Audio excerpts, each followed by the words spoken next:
Pessoal, então a gente vai falar hoje sobre uma janela muito legal. Na verdade, é uma das principais janelas aqui do Photoshop e de qualquer outro arquivo de design gráfico, né?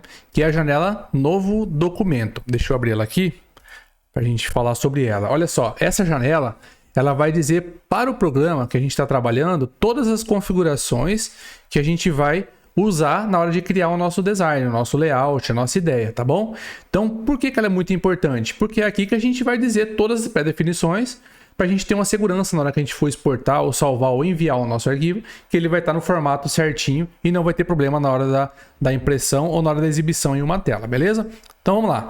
Uma coisa muito importante que a gente precisa saber, qual que vai ser o destino final desse arquivo, né? Então, se ele for, o destino dele for uma tela, for rede social, por exemplo, que vai ser exibida em celular, ou em uma tela de um desktop, a gente vai usar uma pré-definição, né? Uma configuração. Se o destino dele for a impressão, a gente vai usar uma outra configuração que a gente vai abordar de uma forma bem rápida aqui, tá? Então vamos lá, ó. Primeira coisa, se o destino final dele for a rede social, por exemplo, a gente vai usar como unidade de medida aqui e de resolução o pixel, que significa que a gente está trabalhando com pontos de luz, que são monitores, né, e telas. Então a gente vai usar o pixel. Se a gente for trabalhar um arquivo para impressão, a gente não vai usar o pixel, a gente vai usar ou centímetro ou milímetro, tá? Vai muito da preferência de cada um aí. Eu gosto muito de usar milímetros, beleza? Então vamos partir do princípio, para a gente entender aqui, um exemplo que a gente vai desenvolver um arquivo para a rede social, para os stories, por exemplo. Então, primeira coisa, pixel, né? Aí aqui na largura e na altura, a gente vai colocar o tamanho que esse formato exige, que é o 1080 por 1920, tá bom? Aqui na resolução, claro que eu estou abordando aqui de uma forma bem superficial, tá bom, galera? Só para vocês que estão começando terem a segurança de estar criando um arquivo no formato e nas configurações certas, tá? Na resolução, se o destino for a tela, a resolução aí, vamos dizer, na maioria dos casos vai ser 72 dpi, tá? Se o destino final for a impressão, a gente não colocaria 72 aqui, colocaria 300, tá bom? Depois a gente aborda um pouco mais detalhes em um próximo vídeo, beleza? Então tá bom, vamos lá. Agora, então vamos colocar o 72 aqui, né? Que é o destino final, que vai ser a saída numa tela, beleza?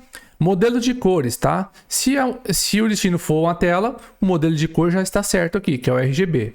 Se o destino final for a impressão, a gente teria que trabalhar em CMYK. Claro que dá para a gente trabalhar em RGB, que a gente vai ter mais recursos liberados, porém na finalização do nosso arquivo, a gente teria que convertê-lo para o CMYK, tá bom? Então esse processo de conversão existe também um conhecimento um pouco mais profundo, porém a gente aborda isso no próximo vídeo também, tá? Então vamos lá. RGB, tá bom? Certinho. Aqui vai ser o plano de fundo de tela. Pode deixar padrão aqui como branco, não vai ter problema, tá? E para a gente finalizar, a gente vai trabalhar o perfil de cor. Olha só o tanto de perfis que a gente tem aqui, galera. Pessoal, então vamos trabalhar com o perfil de cor sRGB para a gente não ter erro, tá? Que é um perfil de cor, vamos chamar aqui de universal. Então a gente não vai ter variação de cores muito grandes quando esse arquivo for exibido em uma outra tela que não essa que você está criando aí, tá bom? Então o perfil de cor é muito importante por conta disso, porque a gente precisa entender que esse arquivo, principalmente em rede social, ele não vai ser exibido somente numa tela igual a nossa. Então tem vários formatos de tela, tamanhos de tela, marcas de celulares, marcas de monitores, enfim, cada um deles trabalha de uma forma. Então, no perfil de cor sRGB, a gente não vai ter problema, digamos assim, de uma variação muito grande de cores, tá? Então, com essas configurações aqui, já é o suficiente para a gente ter um arquivo criado com as configurações certinhas para a gente trabalhar. Porém, antes de clicar aqui embaixo no botão criar, eu vou dar uma dica legal para vocês. Não sei se vocês perceberam, mas aqui, ó, tem esse íconezinho com a setinha para baixo. Eu vou clicar nele para vocês verem, ó. Quando você clicar aqui, ele vai abrir essa telinha para a gente salvar, tá? Eu vou colocar aqui um nome qualquer. Porém, uma coisa legal, ó. Esse salvar aqui não é o salvar o arquivo em si, tá? Na verdade, quando eu estou salvando aqui após clicar nesse ícone, eu estou salvando uma pré-definição, tá? Então, quando eu clico e salvo, olha o que acontece. Automaticamente, ele vai deixar essa pré-definição salva aqui para mim. Isso vai ser útil porque, olha só, deixa eu criar esse arquivo aqui. Beleza, então agora eu tenho um arquivo criado daquela forma que a gente pré-configurou ali, né? Ó, com a largura certa, com a altura certa, Lembra lá do fundo que a gente deixou como padrão, o fundo branco, tá tudo certinho aqui, tá bom? Então, por exemplo, ó, deixa eu criar um novo arquivo aqui, vou clicar em uma outra pré-definição padrão que vem aqui no Photoshop já. Beleza, cliquei aqui, agora eu tenho outro arquivo, né? Ó, o nosso é esse aqui foi o que eu criei agora, esse novo.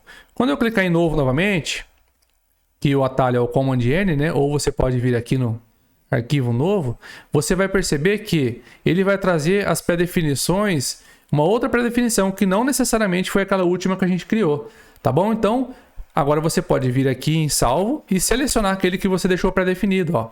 Automaticamente ele vai trazer para nós aqui todas as configurações que a gente deixou salvo, ó. Tanto a resolução, largura, altura, perfil de cor, fundo de tela e tudo mais. Então, quando eu clicar em criar, automaticamente ele vai criar novamente dentro daquelas pré-definições, tá bom? Então, com essas configurações aqui, já é o suficiente para você criar um arquivo legal, começar a trabalhar, exportar depois isso aqui para usar nos seus stories, sem problema nenhum, tá bom? Então, finalizando esse vídeo, deixe os comentários aí se tiver alguma dúvida e logo logo a gente traz um vídeo novo aqui. Abraço, pessoal!